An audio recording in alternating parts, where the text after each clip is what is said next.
મહેસાણાના ધારાસભ્ય મુકેશ પટેલનો આજે જન્મદિવસ હોય. મુકેશભાઈ પટેલે પહેલગામ આતંકવાદી હુમલાને પગલે જન્મદિવસ નિમિત્તે યોજાનાર તમામ કાર્યક્રમો રદ કર્યા હતા. શહીદને શ્રદ્ધાંજલિ તેમના દ્વારા અર્પણ કરવામાં આવી હતી. જન્મદિવસની શ્રદ્ધાંજલિ અર્પણ કરી ઉજવણી કરાઈ હતી. આતંકવાદી હુમલામાં ભોગ બનેલા નિર્દોષ નાગરિકોના માનમાં કોઈ પણ કાર્યક્રમ તે નહીં ઉજવે તેવો તેમણે આજ રોજ નિર્ણય કર્યો હતો. મુકેશભાઈ પટેલે શહીદ આરબીડ શંકર યાદવની પ્રતિમાને પુષ્પાંજલિ અર્પણ કરી જન્મદિવસની ઉજવણી કરી હતી.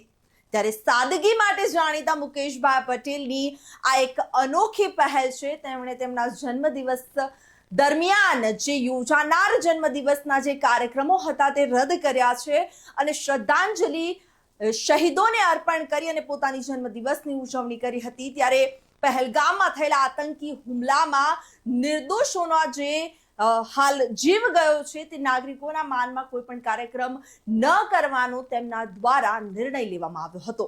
રિપોર્ટર તરુણ પ્રજાપતિ સાથે ચક્રવાત ન્યૂઝ, મહેસાણા. જન્મદિવસની ઉજવણી સાદાઈથી અને શહીદોને શ્રદ્ધાંજલિ અર્પણ કરીને કરવાનો નિર્ણય કર્યો.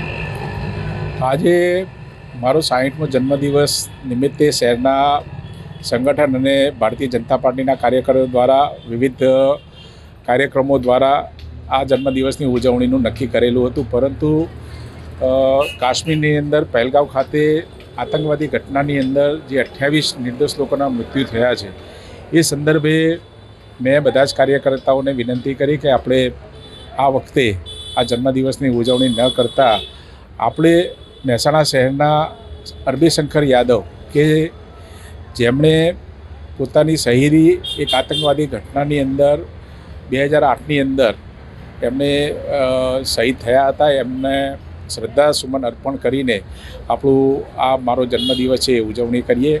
અને એના ભાગરૂપે આજે એમના સ્ટેચ્યુ ઉપર આવીને અમે બધા જ કાર્યકર્તાઓ આજે એમના શ્રદ્ધાસુમન અર્પણ કરીએ છીએ. અને સાથે સાથે પહેલગામની અંદર જે 28 નિર્દોષ નાગરિકોના મૃત્યુ થયા છે એ બધા જ પરિવારોને આ દુઃખદ ઘટનાને સહન કરવા માટે શક્તિ આપે અને એમને જે લોકોના મૃત્યુ થયા છે એમને શ્રદ્ધાસુમન અર્પણ કરું છું.